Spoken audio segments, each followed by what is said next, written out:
Class മുറി. Totto-chan തലേന്ന് master ചൂണ്ടിക്കാട്ടിയ തീവണ്ടി മുറിയുടെ വാതിൽക്കലെത്തി.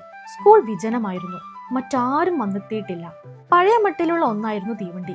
പുറത്തെ വാതിൽപ്പിടി അതുപോലെ തന്നെയുണ്ട്. ഇരു കൈകളും ഉപയോഗിച്ച് പിടിച്ചു തിരിച്ചാൽ വാതിൽ വലത്തേക്ക് തുറക്കാം. വാതിൽപ്പാളി തള്ളി തുറന്ന് ആകാംക്ഷയോടെ ഉള്ളിലേക്ക് എത്തി നോക്കുമ്പോൾ അവളുടെ ഹൃദയം പടപടാമിടിക്കുമായിരുന്നു. ഹായ് ഹായ്, ഇവിടെ ഇരുന്നുള്ള പഠനം തീരാത്ത ഒരു തീവണ്ടി യാത്ര പോലെ തന്നെയായിരിക്കും, അവൾ വിചാരിച്ചു. ജനാലകൾക്ക് മുകളിലെ ലഗേജ് റാക്കുകൾ അതുപോലെ തന്നെയുണ്ട്. നേരിയ ചില വ്യത്യാസങ്ങൾ മാത്രം. കമ്പാർട്ട്മെന്റിന് മുന്നിലായി ഒരു ബ്ലാക്ക് ബോർഡ്, പിന്നെ മുഖാമുഖമുള്ള നീളൻ സീറ്റുകൾക്ക് പകരം ബോർഡിനഭിമുഖമായ ഡെസ്കുകളും കസേരകളും. നിന്ന് യാത്ര ചെയ്യുന്നവർക്കുള്ള ഹാൻഡ് സ്ട്രാപ്പുകൾ കാണാനില്ല. തീർന്നു. മറ്റെല്ലാം ശരിക്കും ഒരു തീവണ്ടി മാതിരി. അവൾ ഉള്ളിൽ കടന്ന് മുന്നിൽ കണ്ട ഒരു സീറ്റിൽ ഇരിപ്പ് പിടിച്ചു. പഴയ സ്കൂളിലേതുപോലെ തന്നെ ഒരു തടിക്കസേരയാണ്. പക്ഷേ കൊച്ചു ടോട്ടോയെ പോലെയുള്ള ഒരുവൾക്ക് പകൽ മുഴുവൻ ഒരു വിമ്മിട്ടവുമില്ലാതെ ഇരിക്കാൻ പാകത്തിൽ സൗകര്യപ്രദമായ കസേര. പുതിയ സ്കൂൾ അവളുടെ ഹൃദയത്തെ കീഴടക്കി കഴിഞ്ഞു. അവൾ നിറഞ്ഞു സന്തോഷിച്ചു. എന്നും സ്കൂളിൽ വരണം, അവധിയേ വേണ്ട, ടോട്ടോച്ചാൻ തീരുമാനിച്ചു. ജനലിലൂടെ പുറത്തേക്ക് നോക്കിയപ്പോൾ അവൾക്ക് സംശയമായി. ട്രെയിൻ അനങ്ങുന്നുണ്ടോ?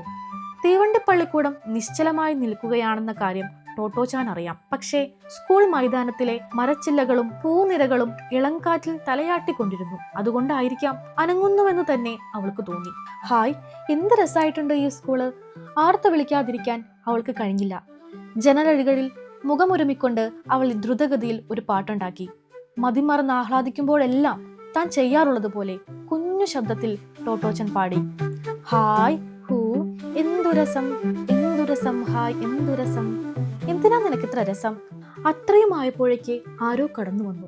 അതൊരു പെൺകുട്ടിയായിരുന്നു. അവൾ തന്റെ ബാഗ് തുറന്ന് നോട്ട്ബുക്കും പെൻസിലും പുറത്തെടുത്തു.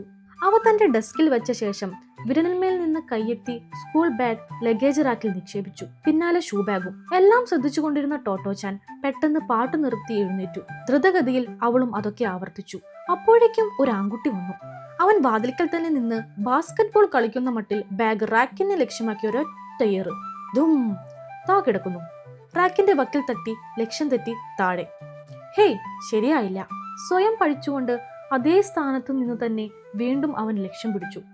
ഇത്തവണ ബാഗ് മുകളിലെത്തി. ഹായ്, ഉഗ്രനേറ്. അവൻ ശബ്ദമുയർത്തി വിജയം ആഘോഷിച്ചു. ഷോ, ഇല്ലില്ല, ശരിയായില്ല. തൊട്ടടുത്ത നിമിഷം തന്നെ അവന് തിരുത്തേണ്ടി വന്നു. കാരണം നോട്ട്ബുക്കും പെൻസിലും ബാഗിനുള്ളിലാണ്.